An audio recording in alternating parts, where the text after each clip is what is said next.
संदीप ने अपनी माँ के कहने पर गांव में शादी कर ली थी। लड़की का नाम था सुनीता। माँ का कहना था एकदम मॉडर्न बहू नहीं होनी चाहिए, लेकिन उन्हें नहीं पता था कि गांव से आने वाली बहू सुंदर सुशील तो होगी और उसको गांव से बाहर भी निकाल लाएंगे, लेकिन उसके अंदर का गांव कैसे बाहर निकलेगा। शादी के कुछ दिन बाद, माँ टिफिन तो देना जरा। बेटा अब तो स्कूल नहीं ऑफिस जाता है, माँ से नहीं अपनी बीवी से टिफिन मांगा कर। ओके माँ। सुनीता टिफिन ले आओ। जी लो टिफिन, इसके अंदर पिस्ता डाल दिया है। पिस्ता? पिस्ता क्यों? सास जी ने बोला था ना कि आपको पिस्ता बहुत पसंद है। ओहो, मैंने पिस्ता नहीं पास्ता बोला था, पास्ता। पास्ता? कहीं होता है पास्ता? अरे बेटी तू रहने दे, मैं बना दूंगी। अच्छा किया कि पाव भाजी बनाने का नहीं बोला, वरना किसी के पाव बना देती है। सुनीता को बुरा लगता है, लेकिन उसकी नादान हरकतें कम नहीं होती। ऐसे ही एक दिन, अरे तुमने ये क्या लगाया है? अरे आप वो फूस फूस करके लगाते हैं ना, वही। डियो? का दियो? किसको दियो?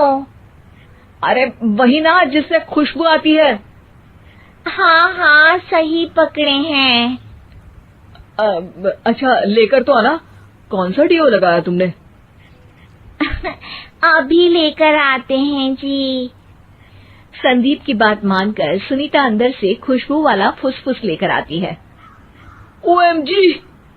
ओएमजी मतलब ओ माय गणेश ना। अरे ओएमजी छोड़ो, और ये खुशबू वाला फुसफुस की बात कर रही थी तुम? हाँ इसी की, फिर से सही पकड़े हैं। अरे देवी, लेकिन आप सही नहीं पकड़े हैं, ये डियो नहीं है। डियो नहीं है तो क्या लियो है? अरे ये रूम फ्रेशनर है, जिसको कमरे में छिड़कते हैं, खुद पर नहीं। कोई बात नहीं, माँ कहती थी आत्मा किराएदार है, शरीर एक किराए का कर्म। हम शरीर पे ये डाल लिए तो क्या फर्क पड़ जाएगा। अरे बहू, ओ बहू, मेरे लिए फल तो ले आ, फिर मैं बाजार जाऊंगी। सुनीता अपनी सास के लिए फल लेकर आती है। अरे बेटा, पपीता, तरबूज और सेब फल ऐसे कैसे खा लूं? काट कर तो ले आ। माँ जी, मेरे गांव में तो खेत से उठा के सीधा खा लेते हैं। अरे ये तेरा गांव नहीं है ना। अरे संदीप, तू ही कुछ समझा देना इसको बेटा। मैं कैसे समझाऊं माँ, ये तो माइक्रोवेव को भी भट्टी बोलती है।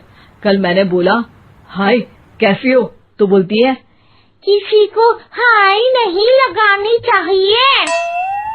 अरे सुनीता, तेरा क्या होगा? अभी तो कैसे बताऊं माँ जी, अभी हम कुछ करेंगे फिर पता चलेगा क्या होगा, लड़का या लड़की। हे भगवान, कहाँ से आ गई है? रामपुर से जी, आप ही तो लेकर आए थे मुझे। अरे मुझे माफ कर दो।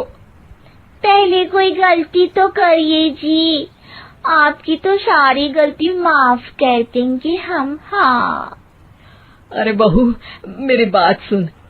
फल यानी कि फ्रूट जब भी लाए ना तो काट कर लाना, ठीक है? जी ठीक है माँ जी, फल यानी फ्रूट यानी काट के लाऊंगी। सुनीता रोज ही कोई ऐसी हरकत कर देती जिसकी वजह से उसे घर में दो बातें सुननी पड़ती। एक दिन, माँ मेरे बॉस घर पर आने वाले हैं शाम को, उनका बर्थडे है, फैमिली साथ नहीं रहती उनके, तो यही पार्टी कर लेंगे।